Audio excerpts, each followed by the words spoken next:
Advertencia y estímulo. Y Esaú respondió a su padre: ¿No tienes más que una sola bendición, padre mío? Bendíceme también a mí, padre mío. Y alzó Esaú su voz y lloró. Génesis 27:38. Ustedes conocen la historia de Esaú y Jacob. Esaú era el mayor de los dos hijos gemelos de Isaac y Rebeca. La primogenitura era suya por derecho, pero él la menospreció. Esaú era una persona profana que no valoró el privilegio hereditario que era realmente suyo, pues vendió de hecho su derecho a la primogenitura a su hermano menor, Jacob, por un plato de guisado de lentejas. El tiempo transcurrió, e Isaac, sintiendo que las debilidades de la edad se iban apoderando de él, resolvió dar a Esaú la bendición a la que tenía derecho como su hijo mayor. Rebeca quería que la bendición fuera otorgada a su hijo menor, y por eso recurrió a una estratagema con el fin de hacer creer al pobre padre ciego que Jacob era Esaú, y de esa manera Jacob ganó la bendición por fraude. Cuando Esaú entró y descubrió que la bendición había sido dada a Jacob y que no podía ser revocada, lloró amargamente y suplicó a su padre que le diera una sola bendición. Toda esta historia no refleja ningún crédito para ninguna de las personas involucradas. Ciertamente no le concede ningún crédito a Isaac. Él era un verdadero creyente en Dios, pero era un hombre de un espíritu bonachón y blando, que no controlaba su hogar como debía haberlo hecho, y nos da la impresión que, en sus años postreros, apetecía platillos refinados que tentaran su apetito, un guisado tal como el que pidió que le trajera Esaú. Además, no esperó en Jehová para recibir dirección en cuanto al otorgamiento de su bendición paternal, sino que, en directa oposición al propósito divino, determinó dar la bendición al hijo que Dios no había elegido. Era algo malo que la familia estuviera dividida de la manera que estaba. El esposo y la esposa tenían propósitos encontrados, pues Rebeca buscaba la bendición para su hijo favorito, pero Isaac prefería el espíritu más intrépido del hombre indómito. Yo no puedo excusar ni a Rebeca ni a Jacob, pues actuaron muy perversamente al tratar de obtener la bendición de Isaac mediante fraude y falsedad. Tampoco puedo justificar a Esaú, pues estaba tratando de retener lo que había vendido a su hermano y que había menospreciado, y que llamó desdeñosamente la primogenitura. Una cosa es cierta: la providencia de Dios, no obstante su pecado, realizó el propósito de Dios. No era asunto de su incumbencia, como tampoco es de la nuestra, tratar de cumplir los decretos de Dios. Dios habría manejado mucho mejor todo el asunto sin la interposición impertinente de Rebeca, y la insensata madre no habría tenido que ver partir de su casa a su amado hijo, ni Jacob habría tenido que irse como un exiliado para soportar todo lo que tuvo que soportar de manos del codicioso Labán. A pesar de ello, Dios suprimió el mal, y su propósito fue cumplido como siempre ha sido y como siempre será. Mi meta especial en este momento es tomar este llanto sumamente amargo del desilusionado Esaú y usarlo con dos propósitos: primero, a manera de advertencia, y segundo, a manera de estímulo, tomándolo entonces fuera de su contexto inmediato. Primero, voy a usar el llanto de Esaú a manera de advertencia. Tengan cuidado, mis queridos oyentes, de no renunciar jamás a los beneficios espirituales a cambio de cualquier cosa que sea carnal, o permutar las bendiciones eternas por algo temporal. Esaú regresó hambriento y desfallecido de la cacería. El plato del guiso rojo tenía un olor exquisito para él, y cuando pidió comer del guiso de la manera que un hombre hambriento ansía la comida, su astuto hermano se lo vendió a cambio de la primogenitura que le correspondía a Esaú como hijo mayor de Isaac. El pecado de Esaú consistió en su resolución de vender la bendición del pacto a un precio como ese. Sin embargo, ¿cuántas personas hoy en día están vendiendo sus almas tan barato como el precio en que Esaú vendió su primogenitura? Algunos venden sus almas por lo que ellos llaman placer. Afirman que desean ser salvos, pero una pequeña diversión pasajera ejerce mayor fascinación en sus mentes que todas las eternas dichas o los deleites de la presente comunión con Dios. Llegará el tiempo cuando deploren su fatal elección y se consideren 1000 veces insensatos, pero precisamente ahora miran con desprecio cualquier cosa que tenga tintes de abnegación, con miras a alcanzar la bendición eterna, y consideran sabio al hombre que hace que los momentos vuelen de la manera más dichosa y que está satisfecho con el placer pasajero de la hora. Necias criaturas del día, bueno sería que fueran únicamente criaturas del día y que murieran como los insectos en una tarde de verano. Pero es una verdadera insensatez que almas inmortales como las suyas truequen la felicidad eterna por las dichas presentes. Hemos conocido a algunos que venden sus almas por alguna ganancia. Están haciendo dinero de una manera deshonesta y deshonrosa. Para convertirse en cristianos, deben renunciar a su negocio, y ellos afirman francamente que no podrían afrontarlo. Su tienda nunca pagaría si estuviera cerrada los domingos. Su negocio nunca prosperaría si fuera manejado sobre la base de principios cristianos. Posiblemente se trate de un negocio sucio y la ganancia provenga de los vicios de los hombres. Existen negocios de esa naturaleza. Dios nos libre a todos nosotros de tener algo que ver con ellos. Pero para muchos, el brillo de las 30 piezas de plata es más fascinante que el Cristo de Dios. Y a la manera de Judas, toman la plata, rechazan deliberadamente al Salvador y así cometen un suicidio espiritual. Hemos conocido a algunos que venden sus almas por causa del amor por sus amigos. Se reían de ti porque tú frecuentabas un lugar de adoración y expresabas alguna ansiedad por tu bienestar eterno, y porque hiciste alguna pequeña reforma en tu vida exterior, y debido a esa burla, tú te has vuelto atrás como un cobarde.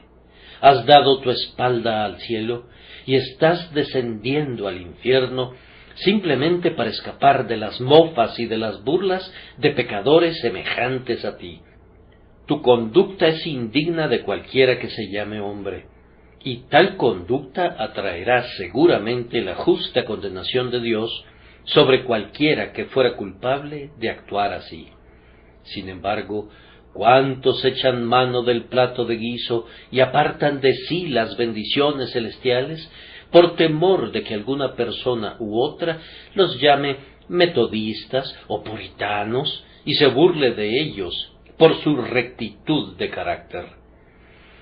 Ay, algunos han llegado a vender sus almas por la copa del ebrio, la copa intoxicante que raramente es un beneficio para alguien, si es que pudiera serlo alguna vez, aun cuando fuera tomada, según se dice, con moderación, conduce a la certera condenación de muchos que tomen una sola gota de ella. ha atraído a miles a las fauces del infierno. No pudieron resistir su embrujo una vez que fue ingerida. ¡Ay! Es demasiado cierto que algunos hombres que una vez fueron honorables y amantes esposos y padres, se volvieron bestias y monstruos. Es más, yo calumnio a las bestias cuando las comparo con muchos hombres que he visto que parecían haberse convertido en demonios encarnados gracias al fuerte licor. Aquí está el río limpio de agua de vida, resplandeciente como cristal, que salía del trono de Dios y del Cordero. Y allá está el aguardiente que tiene su procedencia de entre las llamas del infierno. Y, sin embargo, cuando se deja la elección a los hombres, muchos de ellos prefieren el aguardiente por sobre aquella agua que sería en ellos una fuente de agua que salte para vida eterna. Algunos de esos hombres que venden sus almas por la copa están con nosotros aquí. Oh, que Dios les diera la suficiente gracia para que se vieran cómo son realmente a sus ojos, para que entonces pidieran la gracia que los convertiría en nuevas criaturas en Cristo Jesús. Otros han vendido sus almas por la concupiscencia que no he de describir ahora, para no sonrojar la mejilla de la modestia. ¡Ay! ¡Ay! Hemos conocido a algunos que han sido encumbrados en la estima de sus semejantes, y algunos que se han atrevido a entrar en la iglesia visible de Dios, pero que, todo el tiempo, han preferido a su amante que al Mesías. Y si continuaran haciendo esto, ciertamente el día vendrá en que lo lamentarán. Oh, que tuvieran la gracia para lamentarlo ahora y que escaparan de sus Dalilas. Se necesitará algo más que fortaleza humana para sacudirse de esta hidra mortal cuyos crueles tentáculos se han enroscado muy apretadamente a su alrededor.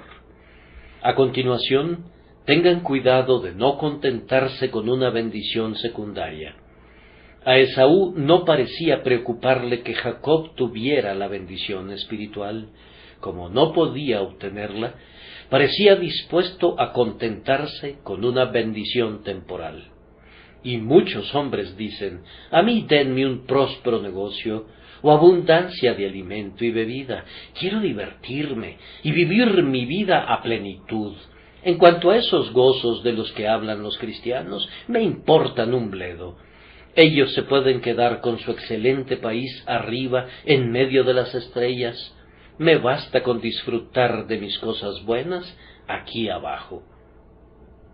Sí, yo sé que así es como hablan ustedes, amigos míos, pero yo exhorto a todo hombre sensible aquí presente a que no hable ni actúe de esa manera. Aun si pudieran vender su alma a cambio de 50 años de intenso deleite físico o mental, ¿qué sería de su alma cuando los 50 años llegaran a un fin? Y si pudiesen lograr que los 50 años se extendieran a 70 o incluso hasta 100 años, ¿qué sería de su alma al fin de ese siglo? ¿Y qué sería de su alma para siempre? Es para siempre, sin importar lo que los hombres digan, e irán éstos al castigo eterno y los justos a la vida eterna.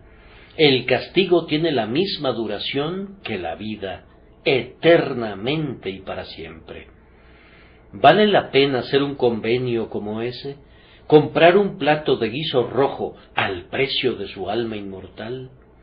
Exhorto a cada uno de ustedes a que compren la verdad y no la vendan, sino que hagan para ustedes tesoros en el cielo, que tengan a Cristo, que alcancen la paz y el perdón, que reciban la aceptación de Dios, que alcancen el cielo de la manera que este libro les dice que lo alcancen.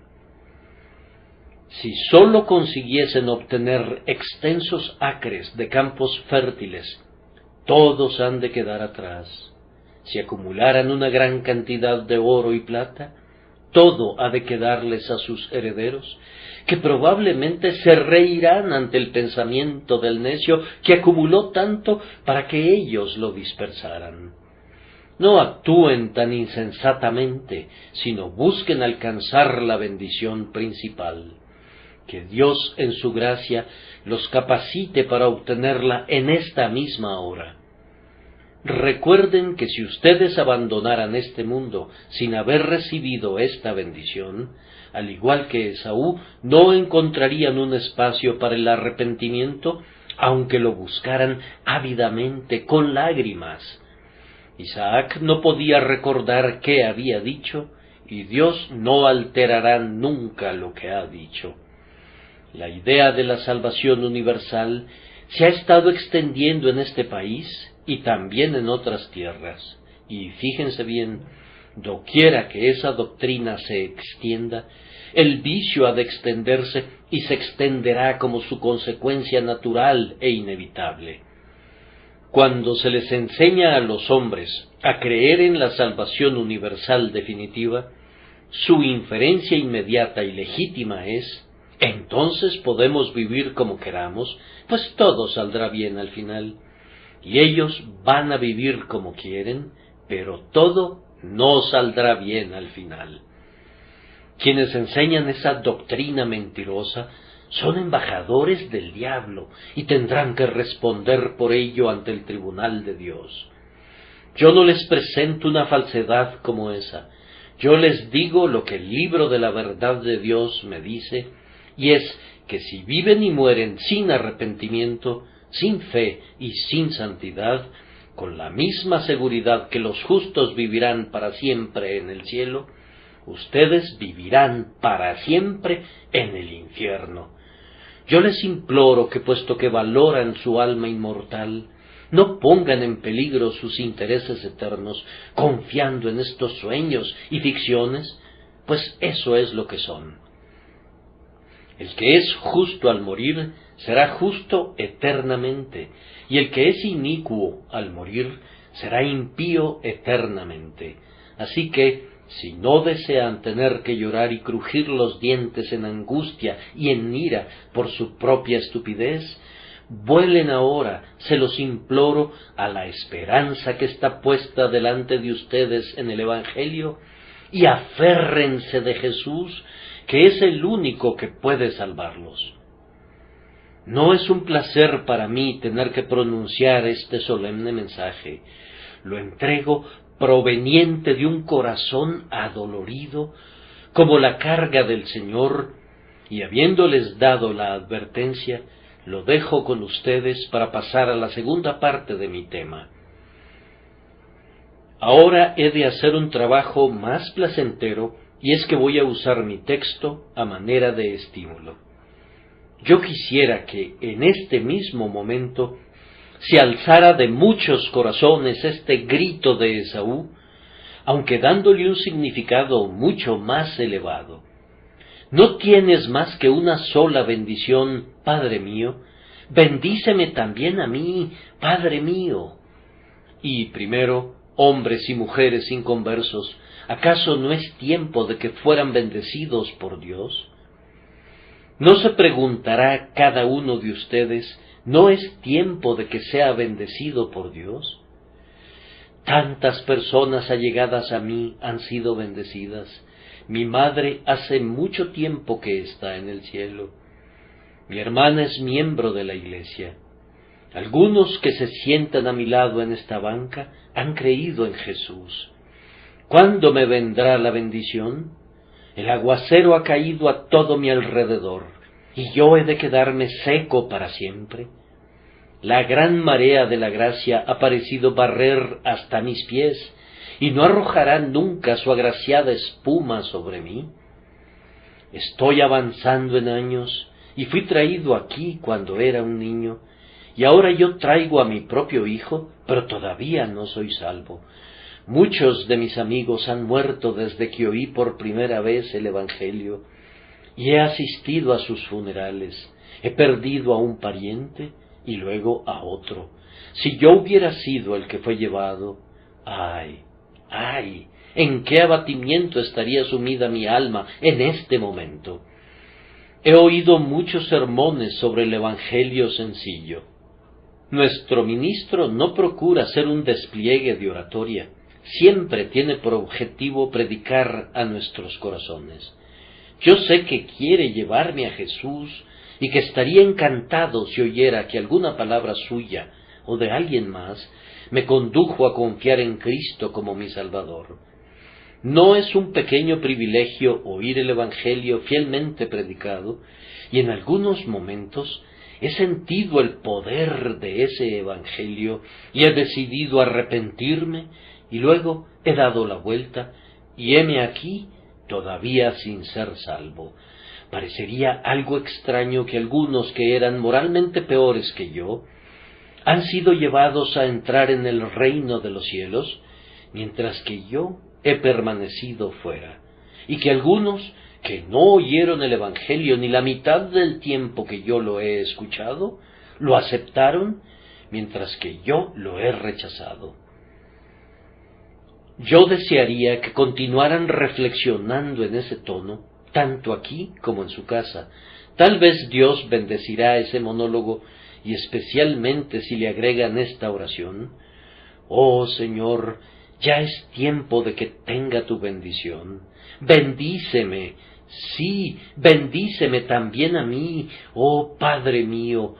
No me hagas a un lado, oh tú, Dios amante, lleno de gracia y perdonador. Ten misericordia de mí y sálvame». La siguiente pregunta que debo hacerles es la siguiente: ¿acaso no te estimula la plenitud de Dios, quien quiera que seas, a buscar su bendición? Esaú solo le pudo preguntar a su padre: ¿no tienes más que una sola bendición? Y verdaderamente su padre solo tenía una bendición que valiera la pena tener. Pero tú no le estás hablando a Isaac, sino que le estás hablando a Jehová. Y cuando te acerques a él para buscar su bendición, tú sabes que él puede bendecir a tantos como quiera, y que si retuviera su bendición, no sería un ápice más rico, y si la proporcionara, no sería un ápice más pobre, pues Él es un Dios infinito, capaz de conceder a todos aquellos que se acerquen a Él todo lo que necesitan. Dios tiene innumerables hijos e hijas. ¿Por qué no habrías de contarte entre ellos? Él tiene una bendición para cada uno de ellos, pues de sus hijos se puede decir en verdad: si hijos, también herederos, herederos todos ellos. Entonces, ¿por qué no habrías de estar entre ellos? Si yo supiera que sólo 3 o 4 personas podrían ser salvas, no descansaría hasta saber que yo era una de ellas. Pero puesto que Dios tiene una gran familia, seguramente tengo una esperanza al venir a Él, si me diera la gracia de decir: me levantaré e iré a mi Padre y le diré: he pecado. Pensar en la plenitud que hay en Jesucristo, el Hijo de Dios, debe estimularlos a que busquen la bendición de Dios. El mérito de Cristo fue infinito.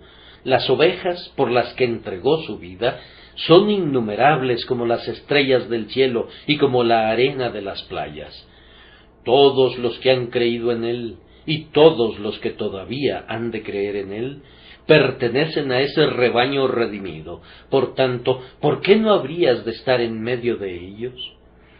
Cree en el Señor Jesucristo, y tú serás salvo, pues puede también salvar perpetuamente a los que por Él se acercan a Dios. También han de ser estimulados a buscar la bendición de Dios por la plenitud y el poder del Espíritu Santo. Él es capaz de ablandar el corazón más empedernido y someter a la voluntad más obstinada. No hay ni un solo hábito pecaminoso que Él no pueda vencer. Él les da la gracia que los capacita para resistir la tentación más fuerte y para vencer al pecado más fiero que esté asediando. Hay un poder omnipotente en el eternamente bendito Espíritu, de tal forma que no hay límites para su obra regeneradora y santificadora. Bien, entonces, con el Padre infinito y el Redentor infinito y el Espíritu infinito, no necesitas preguntar, no tienes más que una sola bendición, sino que puedes abrir ampliamente tu boca para que Dios la llene. Todavía estamos autorizados por el dador del grandioso festín evangélico a clamar: aún hay lugar. Las provisiones del banquete real no son meramente para unos cuantos que pertenezcan a un pequeño grupo insignificante, o que se consideren ellos mismos ser todos los elegidos del Señor. Por fe, yo puedo ver enormes mesas cargadas con novillos y animales engordados que han sido matados, pues el grandioso Rey ha preparado una gran cena en honor de las bodas de su Hijo y ha invitado a muchos comensales para que vengan.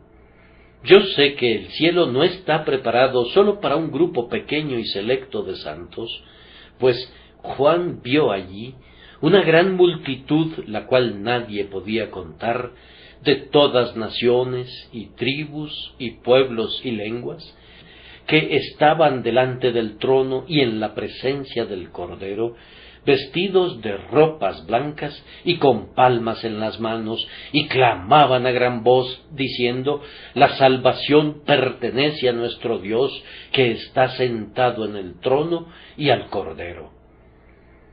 Entonces, ¿por qué no habrías de estar tú entre ellos? Hazte esta misma pregunta estando de rodillas delante de Dios. Si yo estuviese enfermo y hubiera solo un médico en toda la ciudad de Londres, trataría de buscarlo, pero no tendría muchas esperanzas de ser sanado por él. Pero el Hospital de la Gracia tiene espacio disponible para todos los pacientes que vengan a él en cualquier momento, y los porteros nunca han tenido que cerrar la puerta y decir: ya no hay espacio para nadie. Ese no puede ser nunca el caso. Dios se deleita en misericordia. Hay tal plenitud de gracia en Cristo Jesús que quien quiera que venga a él no le echará fuera. Entonces, ¿no debería esto estimular a cada uno de ustedes a creer en Jesucristo y así vivir para siempre, pues el que cree en el Hijo tiene vida eterna? Además, queridos amigos, ¿hay algunas razones válidas por las que no habrían de ser bendecidos? ¿Realmente quieren ser bendecidos por Dios? Alguien dirá: oh, que mis pecados fueran perdonados, oh, que tuviera un nuevo corazón y un espíritu recto. Deseo vehementemente poder encontrar al Salvador. ¿Hay alguna razón por la que no puedas encontrarlo? He sido un pecador muy grande. Esa no es ninguna razón, pues muchos grandes pecadores han encontrado a Cristo. Entonces, ¿por qué no habrías de encontrarlo tú? Pero es que yo tengo un corazón muy duro. Esa no es una razón para que no pueda ser salvado, pues muchos corazones muy duros han sido ablandados por el Espíritu Santo.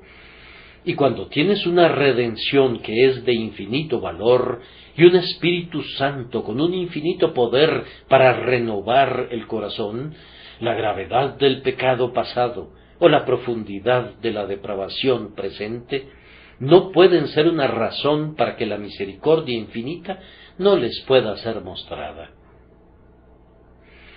¿Podrían encontrarme algún texto de la Biblia donde esté escrito que no pueden ser salvados? He escuchado algunas veces a un alma ansiosa que dice: yo sé que nunca seré salva. Pero, ¿cómo sabes eso? Yo creo que no es así. El mismo Cristo dijo que todo pecado y blasfemia será perdonado a los hombres, e incluso bajo la antigua dispensación, Dios dijo por boca del profeta Isaías: venid luego y estemos a cuenta, Si vuestros pecados fueren como la grana, como la nieve serán emblanquecidos. Si fueren rojos como el carmesí, vendrán a ser como blanca lana. No podrían poner su dedo sobre ningún pasaje de la Escritura que pruebe que estarán perdidos, así que no crean que así será mientras no lo hayan oído de la propia boca de Dios. No se imaginen nunca que están excluidos de su misericordia perdonadora hasta que Él mismo diga que lo están, y Él no ha dicho eso todavía. ¿Hay alguien que se interponga en su camino? Yo sé que el diablo se interpone, pero entonces Cristo es el Señor del demonio y Él puede permitirles que lo venzan. ¿Saben acerca de algún ministro del Evangelio que les impidiera avanzar si los viera viniendo al Salvador? Yo conozco a uno que con gusto les daría una mano de ayuda y los atraería a Cristo si pudiera. ¿Acaso tu piadosa madre se afligiría si oyera que has sido convertido? ¿Está orando alguien, con la excepción de Satanás, para que no seas salvado? Yo no he escuchado nunca acerca de una oración de esa naturaleza, y nunca lo haré. Más bien, día y noche los elegidos del Señor claman a Él, recoge a los descarriados, que vea Jesús el fruto de la aflicción de su alma, y quede satisfecho. ¿Alguna vez me oyeron predicar un sermón que intentara demostrar que no tenían ningún derecho a alcanzar la vida eterna? He oído acerca de sermones muy desalentadores predicados por algunos ministros que parecían tener miedo de que demasiadas personas entraran al cielo, como si fuese un distrito cerrado para unos cuantos favorecidos especiales en la muy pequeña congregación de Rehoboth o Jiré. Eso está desapareciendo y bendigo a Dios porque eso no se ha oído aquí. Les predicamos un gran evangelio y un evangelio libre, y nuestros corazones anhelan vehementemente, con un intenso deseo, que ustedes puedan ser salvos. ¿Puedes señalar algún atributo de Dios o alguna acción de parte de Dios que semeje malevolencia hacia ti? Tú me dices que ha tratado severamente contigo en su providencia. Si así fuera, fue para conducirte a Él. ¿Ha destrozado tus ídolos? Si así fuera, es para que adores al único Dios vivo y verdadero.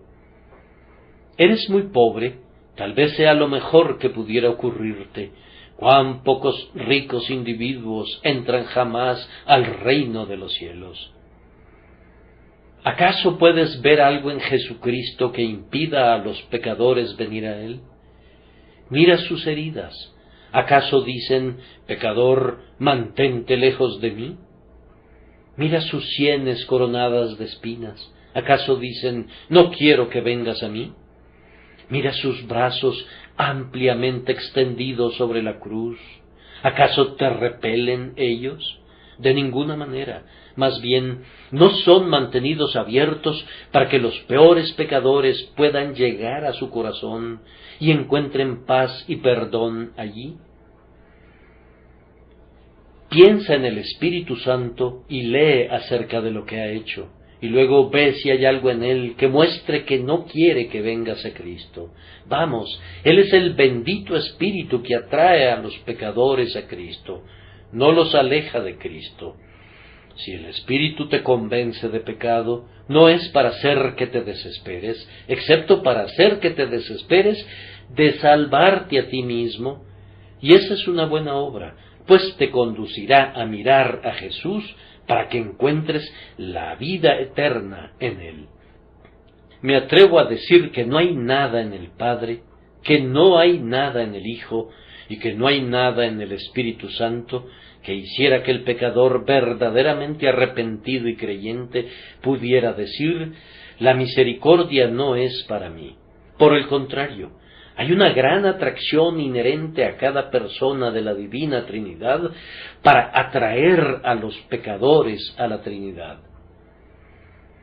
Ahora, permítanme sugerir una o dos razones por las que han de encontrar misericordia si la buscan a la manera de Dios. Y la manera de Dios es que crean en su Hijo Jesucristo, que confíen su alma a su preservación eterna. Si hacen eso, hay muchas razones por las que pueden encontrar misericordia de sus manos. Primero, sería una respuesta a las oraciones del pueblo de Dios. Es un hecho que Dios oye las oraciones de su pueblo. Así que la salvación tuya les confirmaría que sus oraciones fueron escuchadas, y en verdad eso es lo que a Dios le agrada hacer. No sería correcto que te fiaras de las oraciones de otras personas para tu salvación, pero te pido que te sirva de consuelo el pensamiento de que verte salvado alegraría a los santos de Dios. Las reuniones más dichosas de la Iglesia que hemos celebrado jamás son aquellas en las que muchos convertidos pasan al frente para contar lo que el Señor ha hecho por sus almas. Ahora, el Señor Jesús ama muy profundamente a su Iglesia. Ella es su esposa, y así como un buen esposo quiere agradar a su esposa, así Jesús se deleita en agradar a su Iglesia, y nada puede agradar tanto a su Iglesia que ver salvados a los pecadores. Así que pienso que esa es una buena razón por la que podemos esperar que Él salve a muchos de ustedes. Además de eso, si eres salvado, ya sea que fueras un gran pecador o uno no tan grande, Cristo tendrá un nuevo siervo, y si has sido un grandísimo y negro pecador, Cristo tendrá un siervo especialmente bueno si te convirtiera del error de tus caminos. Cualquier cosa que hicieras, la harías de corazón. Ahora persigues a los santos con todo el poder que tienes a tu alcance, pero si fueras convertido, amarías a Cristo como María Magdalena le amaba o como Saulo de Tarso le amaba. Y nuestro Señor se deleita en tener a un siervo como el que serías tú. Confío, por tanto, en que serás estimulado por el pensamiento de que, puesto que Él quiere tener muchos siervos así, seguramente te recibirá como uno de ellos. Y además, si fueras convertido, los ángeles se gozarían. Renovados aleluyas y hosanas resonarían a través del alto cielo si fueras nacido de nuevo, si fueras una nueva criatura en Cristo Jesús. Tocarían a vuelo todas las campanas con los carillones, porque otro pecador habría sido salvado de descender al abismo. Yo creo que Dios lo hará, pues le agrada oír las melodías de los santos ángeles y de los espíritus de los hombres justos hechos perfectos. Además, sería para su propia gloria arriba en el cielo y aquí abajo entre los hijos de los hombres. O si el Señor convirtiera a algunos de los cardenales y sacerdotes de la Iglesia de Roma, y algunos de los grandes filósofos infieles de la presente época, y algunos miembros de la así llamada nobleza libertina, cuán elevado honor sería conferido al nombre de Jesucristo. No debo detenerlos más, pero debo exhortarlos, si quieren realmente la bendición de Dios en la forma del pecado perdonado y la aceptación en Cristo, que busquen obtenerla del Señor tan denodadamente como Esaú buscó la bendición de Isaac. Esaú la buscó en vano, pero ustedes no la buscarán en vano. Si crees en Jesucristo, serás salvado, seas quien fueras o lo que fueras. Tenemos para ello la palabra de Dios que no miente. Esaú le suplicó lastimosamente a su padre: bendíceme también a mí, padre mío. Él era un hombre rudo e indómito, y sin embargo presentó quejumbrosamente delante de su anciano padre Isaac su petición: bendíceme a mí, tu hijo mayor, tu Esaú, tu favorito. Luego, al final, rompió en llanto, apoyando sus súplicas con su lagrimoso plañido: «Bendíceme también a mí, Padre mío». No buscarían en vano la bendición de Dios si la buscaran sinceramente y de todo corazón. Sin su bendición ya están condenados. Sin su bendición serán condenados para siempre. Con su bendición hay un cielo para ustedes. Sin ella hay un infierno. Con su bendición hay paz y gozo. Sin ella hay un lóbrego futuro que siempre se pone más y más oscuro hasta convertirse en una medianoche eterna. Clamen ahora con fuerza a Dios, pidiendo su bendición, y mientras claman, miren a Jesús en la cruz, desangrándose hasta perder la vida por el culpable.